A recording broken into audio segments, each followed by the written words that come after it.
हम सब जाति नहीं, बिरादरी नहीं, गोष्ठी नहीं, जड़ नहीं, हम सब मात्र कृष्णदास आत्मा हैं। इस अनमोल वचन के रचयिता कृष्ण गुरु प्रभु ईश्वर का आविर्भाव सन 1934 में जेठ मास की शुक्ल अष्टमी को पिता रविदेव और माता माया देवी के घर अज्ञात गांव नसत्र में हुआ था। जन्म से ही गुरुदेव ने विभिन्न कार्यों के माध्यम से अपने परिवार और ग्रामीणों को अपनी दिव्य शक्ति का दर्शन कराया। कृष्ण गुरु सेवाश्रम की स्थापना का भी एक इतिहास है। 16वीं सदी में एक दैविक घटनाक्रम के तहत महापुरुष शंकरदेव के शिष्य मनोहर देव ने सुवर्णकुर के किनारे नसत्र धाम की स्थापना की थी। कृष्ण गुरु ईश्वर की साधना का मुख्य स्थान बना यही सुवर्णकुर। 12 वर्षों की कठोर साधना के बाद गुरुदेव ने 1974 में रास पूर्णिमा के पवित्र दिन कृष्ण गुरु सेवाश्रम के नाम से इस तीर्थ स्थल की पुनः स्थापना की और आध्यात्मिकता, एकता और सद्भाव की नींव रखी। गुरुदेव ने असम के साथ ही विभिन्न राज्यों और विदेश के लाखों भक्तों को कृष्ण गुरु नाम की महिमा से अवगत कराया और ईश्वर की भक्ति का मार्ग दिखाया।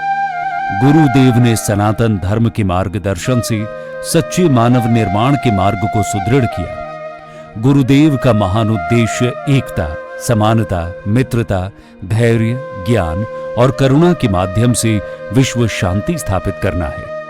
कृष्ण गुरु सेवाश्रम सिर्फ 3 कट्ठा भूमि पर शुरू हुआ, जो लोक कल्याण के कार्य करते हुए आज 300 बीघे के क्षेत्र में विस्तारित हो गया है। यह सेवाश्रम अब लाखों भक्तों के योगदान से एक विश्व प्रसिद्ध संस्था बन चुकी है, जो समाज में ज्ञान और आध्यात्म का प्रकाश फैला रही है। कृष्ण गुरु सेवाश्रम में अलका गंगा तालाब, विशाल कीर्तन घर, चरण चिन्ह मठ, कृष्ण धाम, शरण घर, अनंत शैया मठ, अक्षय दीपक और गुरु आसन आदि सम्मिलित हैं।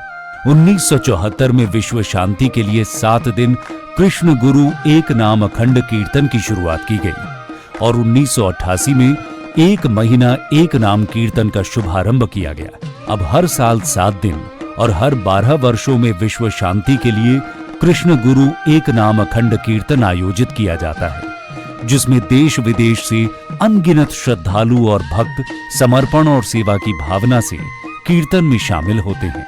कृष्ण गुरु ईश्वर ने स्कूली शिक्षा के साथ आध्यात्मिक ज्ञान के महत्व को समझा और सामान्य शिक्षा के साथ आध्यात्मिक शिक्षा को भी अनिवार्य किया। उन्होंने 1992 में कृष्ण गुरु कॉलेज, 1994 में कृष्ण गुरु विद्या ज्योति विद्यालय और 2009 में कृष्ण गुरु विज्ञान और प्रौद्योगिकी संस्थान की स्थापना प्राचीन गुरुकुल के मॉडल पर की। बच्चों और माता पिता के बीच संबंध को आदर्श बनाने के लिए महाप्रभु कृष्ण गुरु ने हर साल 25 अक्टूबर को आदि गुरु सेवा दिवस के रूप में मनाने का संदेश दिया।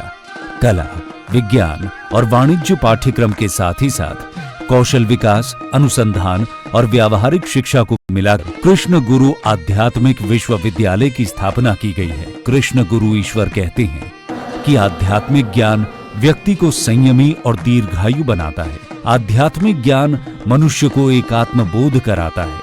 एकात्म बोध ही जगत में शांति का मूल मंत्र है। इसलिए शिक्षण संस्थानों में आध्यात्म की शिक्षा अनिवार्य है। कृष्ण गुरु ईश्वर के महाप्रयाण के पश्चात सारी जिम्मेदारी उनके योग्य पुत्र गुरु कृष्ण प्रेमानंद प्रभु को सौंप दी गई। गुरु कृष्ण प्रेमानंद प्रभु ने अपने पिता के दिए दायित्व को भली भांति संभाला। गुरु ईश्वर ने कहा है कि ईश्वर साधना और जन कल्याण के कार्य समानांतर रूप से होने चाहिए, तभी ईश्वर साधना फलदायी होगी।